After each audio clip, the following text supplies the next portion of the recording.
Hey, you guys, it's Reena Jadhav with the Live Longer podcast and Health Boot Camps here with Dr. Brian Mowll. And, today we're going to talk about stress and diabetes.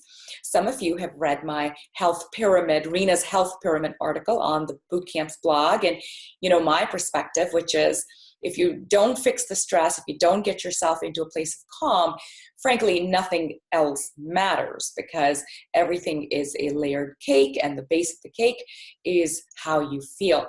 Dr. Mowll, how far off the mark am I when it comes to managing diabetes? How important a contributing factor is stress? Well, I think it can be a very important contributing factor for many, many people. I think it's one of the most overlooked causes of blood sugar problems for many people. I think we talk about the big four with our clients, which is diet, fitness and movement, sleep, and stress. So stress is one of those pillars, and it's a major contributing factor to blood sugar problems and diabetes. Just as an example, there's something called prednisone-induced diabetes. Prednisone is a synthetic version of cortisol, which is stress hormone. So cortisol is known to raise blood sugar, and prednisone raises blood sugar very significantly. So people who are prescribed prednisone for inflammatory conditions, for example, autoimmune diseases, infections, if they're on prednisone for a long period of time, a certain percentage of them will develop diabetes. And I'm not talking about just having high blood sugar. I'm talking about they actually become diabetic. So this is an example of how stress hormone, synthetic stress hormone in this case, but it can happen naturally as well, can drive blood sugar up and lead to diabetes. There's a lot of research on how stress can, in fact, affect diabetes. Mental and emotional stress, which is largely kind of what we're focused on in the pyramid that you created, is a major factor. But I think we also have to go beyond that to physiological stressors as well, things like chronic pain, also chronic infections like Lyme disease, Epstein-Barr virus, Candida, and yeast overgrowth. These can also drive stress into the system, which can lead to blood sugar issues. Hormone imbalances can do the same thing, gut dysbiosis or gut problems as well. So stress, whether it comes from a sort of physiological cause or a mental, emotional cause, can basically drive blood sugar up. And if that happens over a long enough period of time, which for most of us, that could be a lifetime, then it can be a major contributor and cause for diabetes. The other thing is if you already have diabetes or prediabetes, it becomes even more important that you're managing or balancing your stress.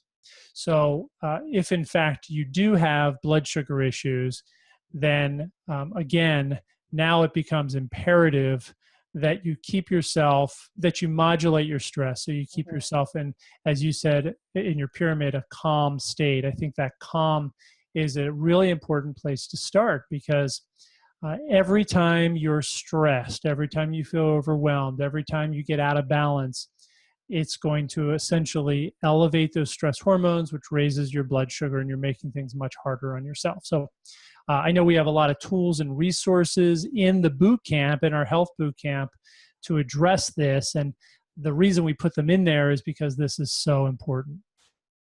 What is your favorite way to de-stress? What do you do? Well, it depends.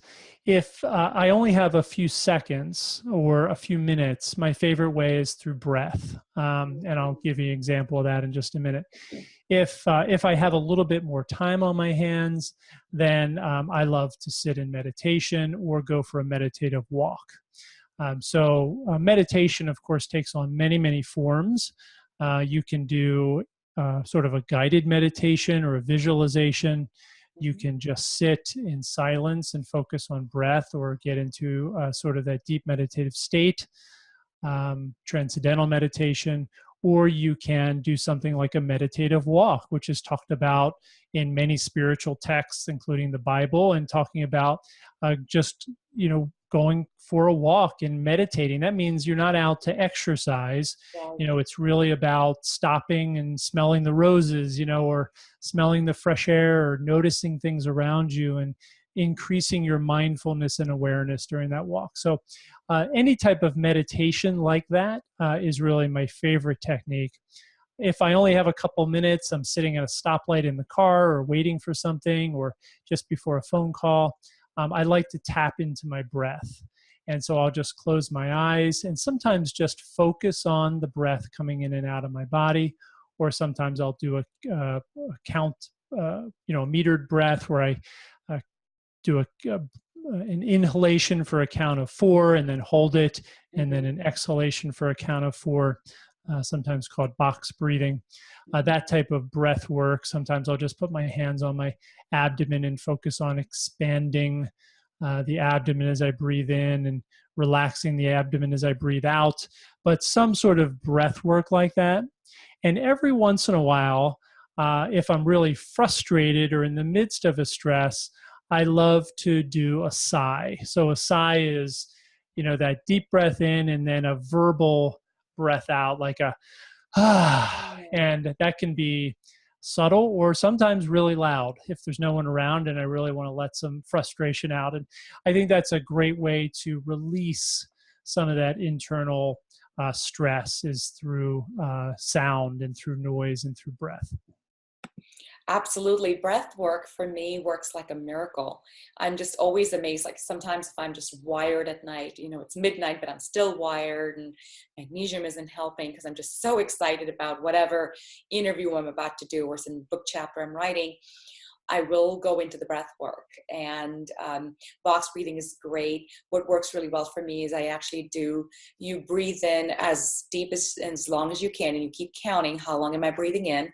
You then pause for half of that time, and then you breathe out longer than what you took the breath in, and then you pause again for half of whatever you took to breathe out. So sometimes I'll go breathe in for about 10 counts, then I'll pause for 5, and I'll breathe out for 20 counts, and I'll pause for 10.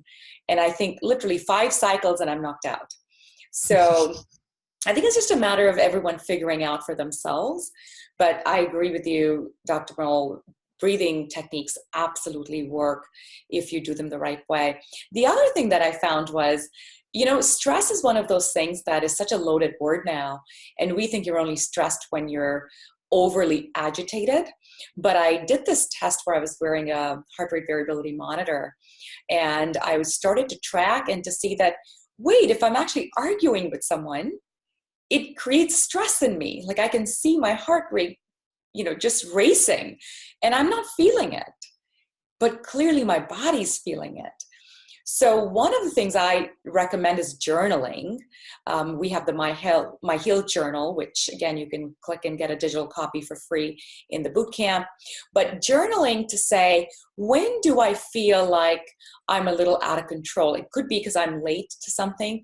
That'll give you a little bit of stress, heightened stress.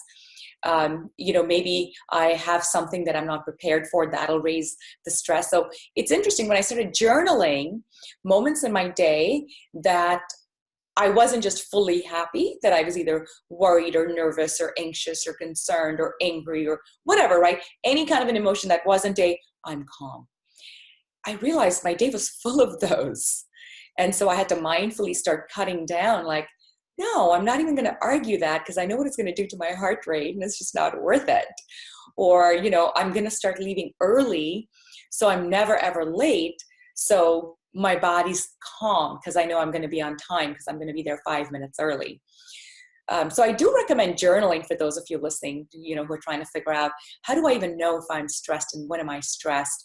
Just, dig out your iPhone and open up the notes and start writing. Or, as I mentioned, My Heal journal. Wonderful. Health boot camps, check it out. Beat Diabetes Boot Camp. And we do offer a lot of such great tools that you can use for free in order to get your stress under control. And make sure to tune into the next set of questions and answers that Dr. Mowll is answering for you. And if you have questions, send them in so we can get those answered for you as well. We'll see you on the next one.